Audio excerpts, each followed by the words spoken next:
뉴스브리핑 제작에 도움 주신 분들입니다.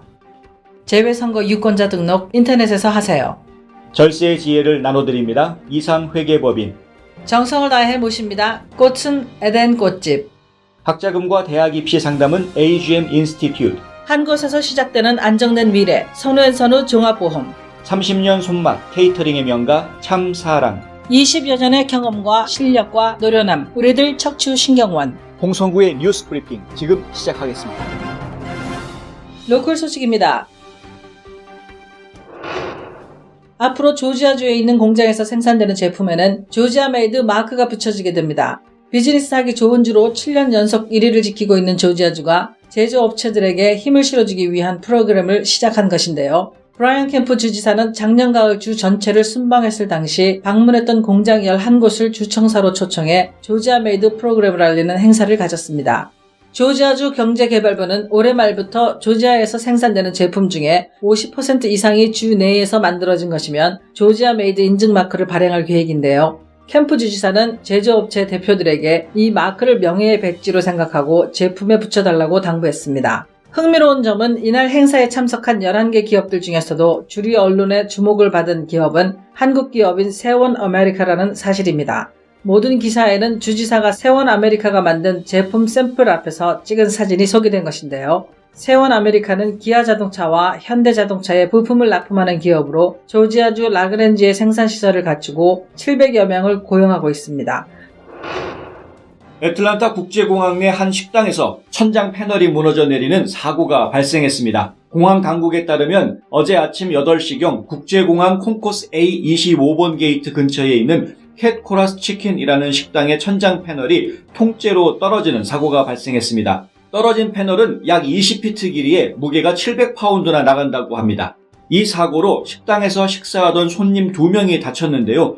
그중 1명은 병원으로 옮겨졌고 다른 1명은 현장에서 치료를 받고 여행을 떠난 것으로 알려졌습니다.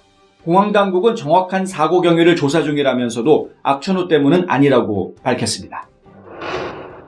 조지아주 보건부는 노인 요양보호시설들이 최근 18개월 동안 주 정부로부터 받은 검사 보고서를 자체 홈페이지에 게재해야 한다는 규정을 최종 승인했다고 어제 발표했습니다. 이제 노인 요양시설의 웹사이트를 보면 그 시설이 정부로부터 어떤 지적을 받았는지, 그 이유가 뭔지, 그리고 문제점에 어떻게 대응할 계획인지 등을 확인할 수 있게 되는 셈입니다. 프랭크 베리 보건부 장관은 이번 조치의 목표가 주정부의 인가를 받아야 하는 이 시설들을 이용하는 수천 명의 조지아 주민들의 건강과 안전을 보장하는 것이라고 밝혔습니다. 지구촌 소식입니다. 메르세데스 벤츠의 모회사인 독일 자동차 그룹 다임러가 화재 위험 때문에 벤츠 디젤 차량 29만 8천 대를 리콜하기로 했습니다. 블룸버그 통신과 현지 언론에 따르면 독일 연방자동차청은 다임러가 2015년에서 2019년 사이에 생산한 벤츠 E 클래스와 CLS 모델을 리콜한다고 밝혔습니다. 리콜 대상은 모두 디젤 엔진이 탑재된 차량인데요. 엔진 경납실을 밀봉하는 부분이 파손될 경우 고열에 노출돼 화재가 발생할 수 있다는 것이 리콜 결정이 내려진 이유입니다. 페이스북이 가짜뉴스의 양상 등을 연구하려는 외부 연구진에 처음으로 내부 데이터를 제공했다고 월스트리트저널이 어제 보도했습니다. 페이스북은 이용자의 개인정보 보호 처리를 위해 인력 20명을 동원하고 $1,100만 예산을 들였다고 밝혔는데요. 자료를 받게 된 소셜사이언스 원 연구진은 우선 10억 GB에 달하는 미가공 데이터에 접근해 페이스북에서 많이 공유되는 웹사이트 링크, 가짜뉴스의 양상을 밝힐 데이터, 페이스북을 통해 공유되는 정보의 질 등을 들여다볼 계획입니다. 이번 연구로 소셜미디어의 영향력과 의사소통 행태에 대한 통찰력을 얻게 될지 기대가 모아지고 있습니다. 독일 중부의 브라운슈바이크 국립극장이 올해 여름에 무대에 올릴 푸치니 오페라 나비 부인에서 무대 디자인으로 우길기를 사용한다는 소식이 알려지며 논란이 일고 있습니다. 현지 동포들이 극장 측에 항의 편지를 보내고 소셜미디어를 통해 비판하고 나섰는데요.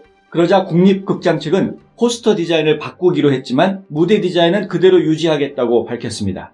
극장 측은 우길기가 무엇을 의미하는지 잘 알고 있고 연출 중에 우길기 배경이 부서질 것이라면서 절대 승리의 의미를 담는 것이 아니라고 설명했습니다. 단지 전쟁의 공포를 보여주며 이야기가 진행되는 배경일 뿐이라는 것입니다. 독일은 나치의 상징이나 제복은 공연에 사용하는 것을 엄격히 제한하고 있지만 우길기 사용에 대한 규정은 따로 없습니다. 한국 소식입니다. 희대의 탈옥수로 알려진 신창원을 교도소가 20년 넘도록 돕고 수용하고 CCTV로 감시하는 건 인권 침해의 여지가 있다는 국가인권위의 판단이 나왔습니다. 신창원은 현재 자신이 받고 있는 돕고 수용과 CCTV 감시가 20년이 넘도록 지속되는 건 부당하다며 인권위에 진정을 제기했었는데요. 이에 대해 인권위는 해당 조치의 필요성을 재검토하도록 권고했다고 밝혔습니다. 인권위는 돕고 수용과 CCTV 감시는 교도소의 재량 사항이지만 지속할지 여부를 결정하는 데에는 인성검사 결과와 수용생활 태도 등을 종합적으로 검토해야 하는데 광주교도소는 그런 노력이 없었다고 지적했습니다. 국제적십자사 적신월사 연맹은 북한에서 코로나19를 막기 위해 개인 보호장비와 진단키트 등 인도적 물품 지원이 시급히 필요하다고 밝혔습니다. 한국 정부는 감염병 전파 차단 및 대응을 위한 남북 간 협력이 필요하다는 입장이면서도 현재는 우리 측 발생 현황, 북측 동향 및 민간 등 각계의 입장을 종합적으로 고려하고 있는 상황이라고 밝혔습니다. 현실적으로 북한이 지원을 거부할 수도 있기 때문인데요. 연합뉴스는 정부 당국자의 말을 인용해 북한의 확진 환자 발생 가능성을 예의주시하고 있다면서 특히 북한이 요청할 경우에는 신속하게 방역 물품을 지원할 수 있게 준비도 돼 있다고 전했습니다. 한편 대북 제재를 고수해온 미국도 방역 지원 문제에 있어서는 다른 입장인데요.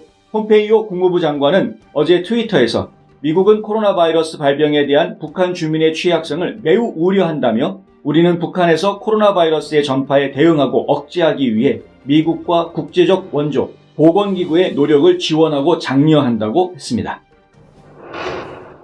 부산 도심주택에서 고양이 400여 마리가 철창에 갇힌 상태로 발견돼 경찰이 수사에 나섰습니다. 부산 남부경찰서는 수영구청으로부터 주택가에서 무허가로 고양이를 사육하고 판매하고 있다는 수사 의뢰 요청을 받고 집주인 A씨 등 2명을 수사하고 있는데요. 전날 부산 수영구에 있는 2층짜리 주택을 압수수색한 결과 철장 안에 보관 중인 400여 마리 고양이를 확인했습니다. 동물보호단체들은 동물학대 혐의도 적용해달라고 주장하고 있습니다. 경찰은 고양이들을 동물보호센터에 인계했다면서 미신고 동물 사육 및 판매 영업 행위와 동물학대 혐의에 대해 수사를 진행 중이라고 밝혔습니다. 2020년 2월 14일 발렌타인스데이에 전해드린 홍성구의 뉴스 브리핑은 여기까지입니다. 시청해주셔서 감사합니다.